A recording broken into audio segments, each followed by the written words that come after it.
Thank you, Mr. Chairman. And gentlemen, I want to thank you for our meetings in the last couple days and also your very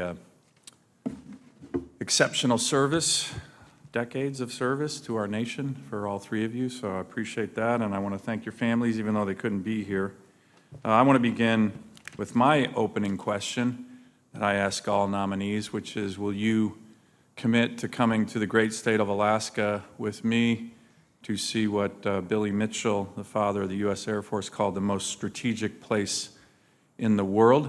Can I get a commitment from each of you to do that? Even though I know you've all been there before, this is a new commitment as part of your new job. Ambassador? Senator, as we discussed yesterday, I look forward to going back to ADAC with you. Excellent. Yes, Senator. General? Yes, Senator. Thank you. This committee mandated a few years back the National Defense Strategy Commission report, which was co-chaired by former Undersecretary Eric Edelman and Admiral Gary Roughead. One of the findings and recommendations of that report was that it was important to reverse what they called, quote, an unhealthy trend whereby civilians, both in the Pentagon and importantly here in the Congress, were, quote, less and less involved in critical military decisions like basing decisions and the allocating of forces across theaters. For that reason, this committee has weighed in on a number of important basing decisions, such as the Oconus basing decision of the KC-46. And General Brown, I want to talk at length with you about that, as we did in my office the other day.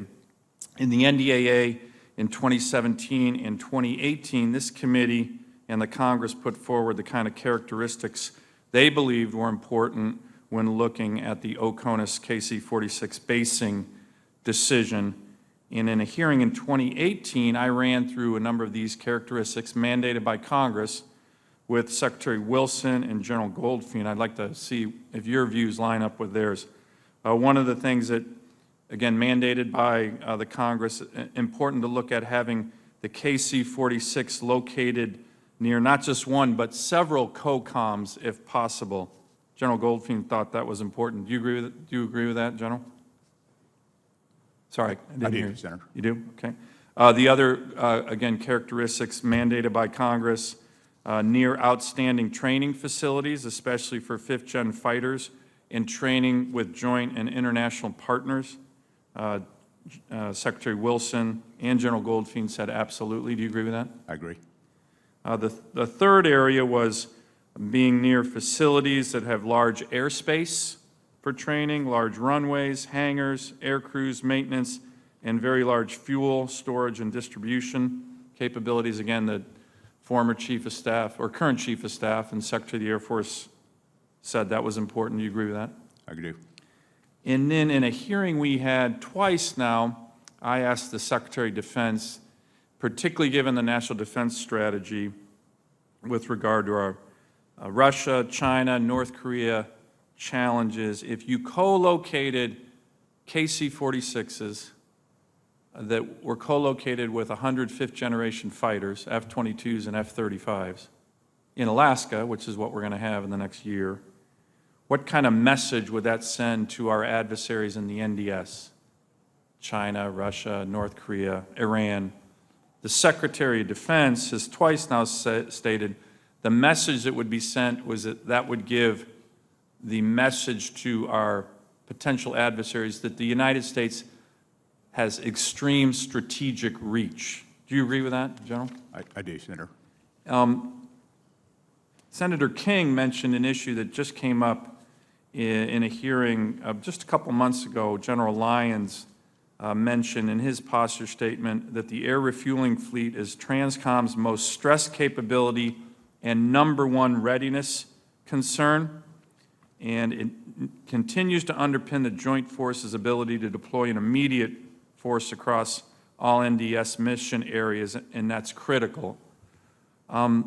Based on Senator King's mention of this being an urgent matter, what General Lyons said recently to this committee, do you agree that it makes sense, as General Goldfein had said, to bed down KC-46 Oconus decision tankers, our most limited and stressed resource, in a location that allows them to be responsible to multiple threats and multiple combatant commands?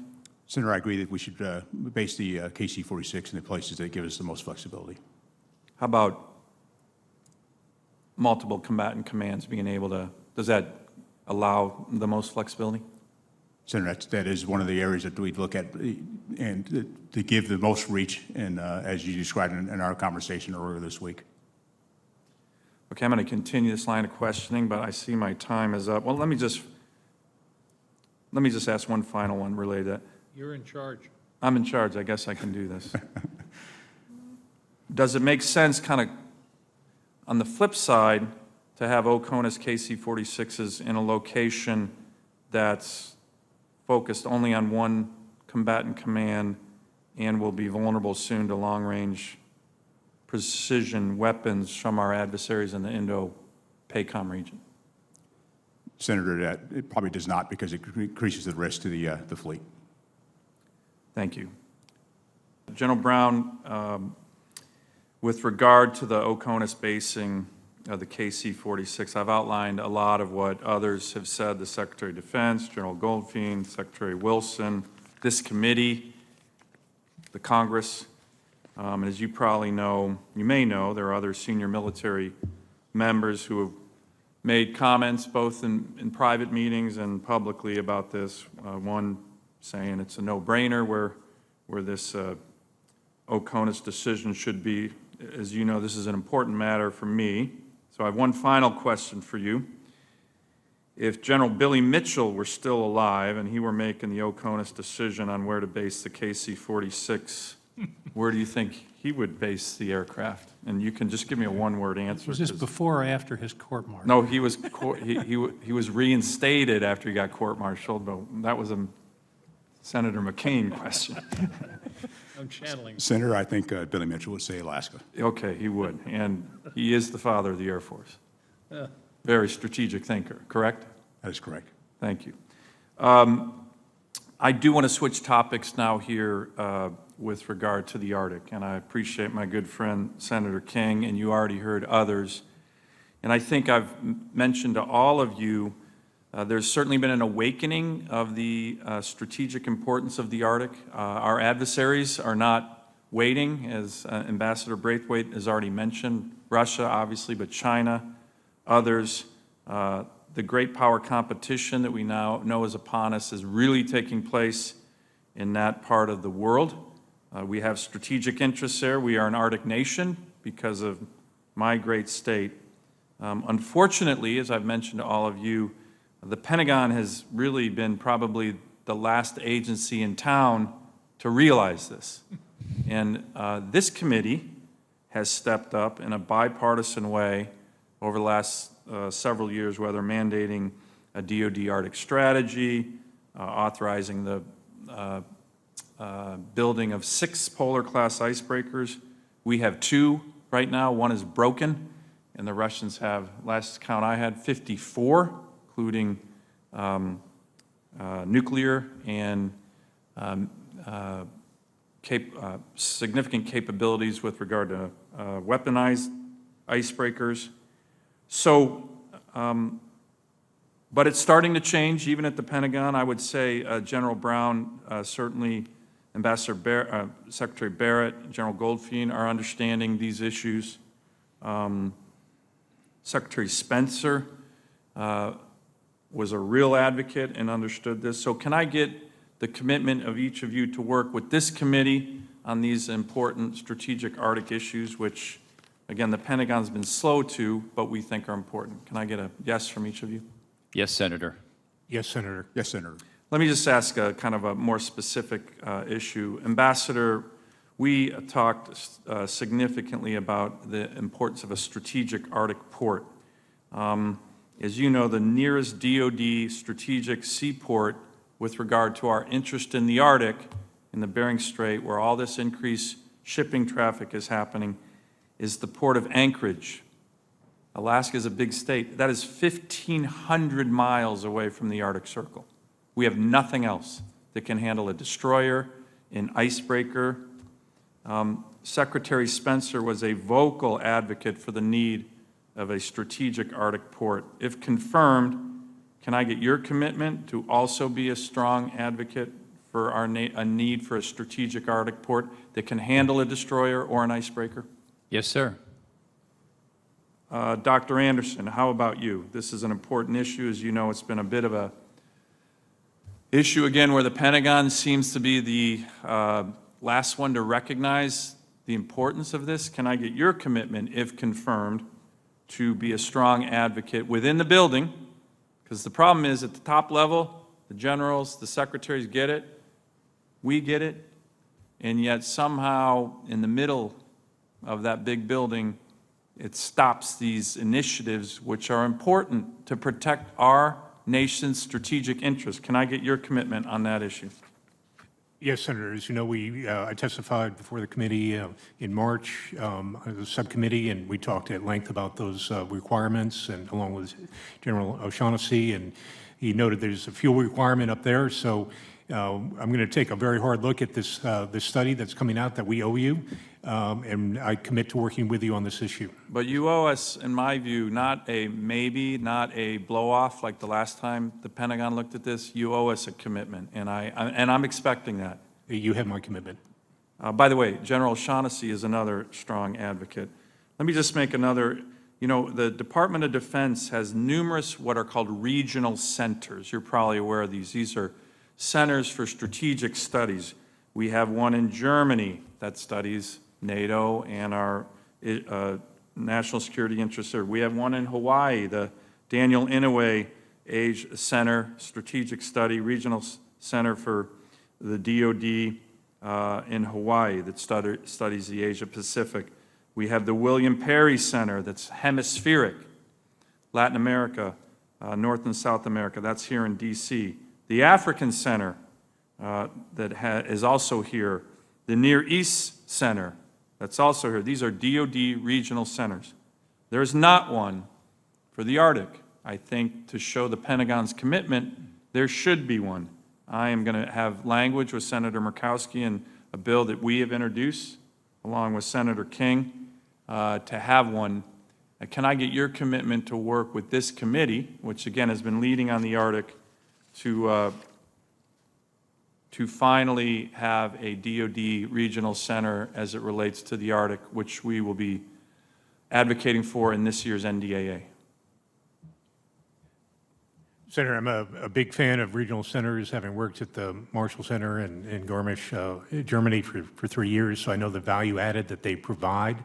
So if confirmed, you have my commitment to working with you on this issue. Do you believe we need a regional center on the Arctic, given there's a regional center on literally every other part of the world, with the exception of the Arctic? Senator, I need to kind of review the options in terms of what I know at the Marshall Center, for example, they do have some Arctic coverage. I would have to assess whether that is enough or not enough. It's not enough. I think there is a good case to be made for considering an Arctic Center in Alaska.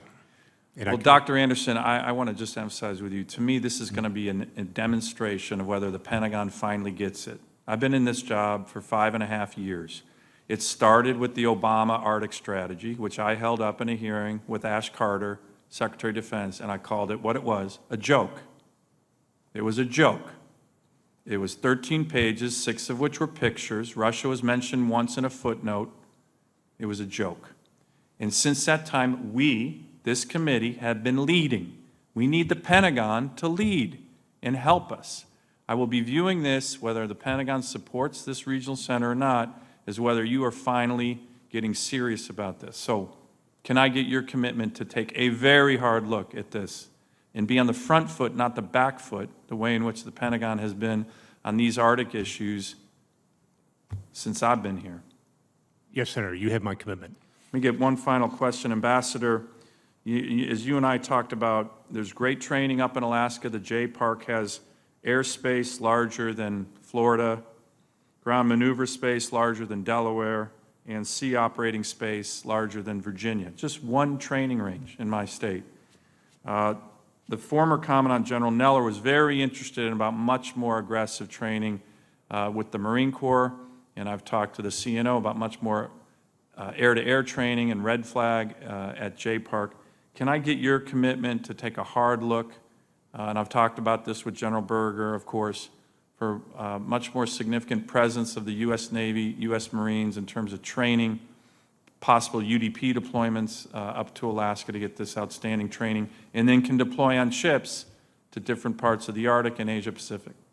As you and I discussed last night in great detail, Senator, yes, I will. Great.